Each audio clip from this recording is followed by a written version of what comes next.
দর্শক, আমরা আবারও আজকে রাখালবাড়িতে আসছি। তো গত ভিডিওতে আমি এই রাখালবাড়ির বাগান বাড়ির হচ্ছে ভিয়েতনামি আখের প্রজেক্টটা দেখিয়েছিলাম।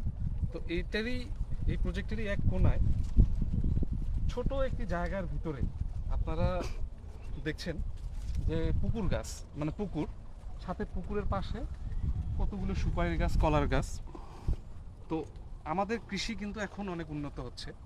তো কৃষি থেকে আমাদের বাপদাদা চাচারা বলতো যে কৃষিতে লস, কৃষিতে এখন কোনো ইনকাম হয় না, কিছু হয় না।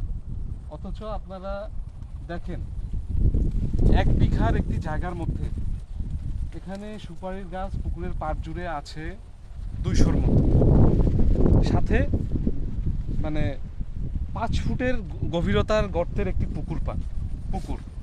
এবং এই পুকুরে একদম প্রাকৃতিক পদ্ধতিতে মাছ চাষ হচ্ছে। এই যে দেখেন দর্শক, শ্যাওলা দিয়ে মাছ চাষ করা হচ্ছে, আর সামান্য পরিমাণে এখানে ফিড দেওয়া হয়, বাকি খাদ্য পুরোপুরি ন্যাচারাল। অর্থাৎ একটি ছোট জায়গাকে কিভাবে সর্বোচ্চ পর্যায়ে ইউজ করা যায়, এইটা একটা অন্যতম উদাহরণ। এখান থেকে সুপারি গাছ থেকে যেমন আয় হবে, পাশাপাশি মাছ থেকেও প্রচুর পরিমাণে আয় হয়। পাশে আবার দেখেন দর্শক, ওইখানে ধানের গাছ লাগানো আছে। তো দেখা যাচ্ছে যে মাছগুলো প্রাকৃতিকভাবে ধানের গাছও খাচ্ছে।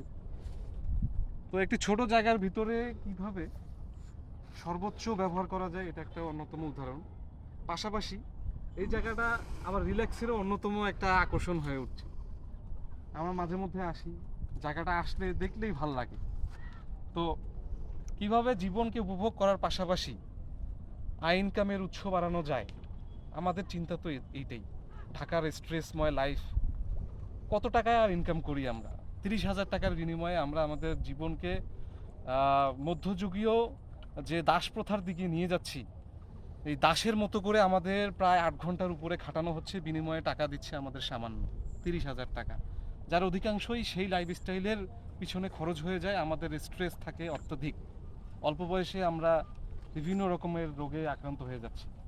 অথচ মানে কত রিল্যাক্সভাবে, কত আনন্দদায়কভাবে, আরামায়েশভাবে এতটুকু একটা জায়গার ভিতরে কিভাবে কৃষিকে আরও আধুনিক পদ্ধতির সহায়তা নিয়ে কত সুন্দরভাবে চাষ করা যায়, ইনকাম করা যায়, এটা তার একটা অন্যতম উদাহরণ।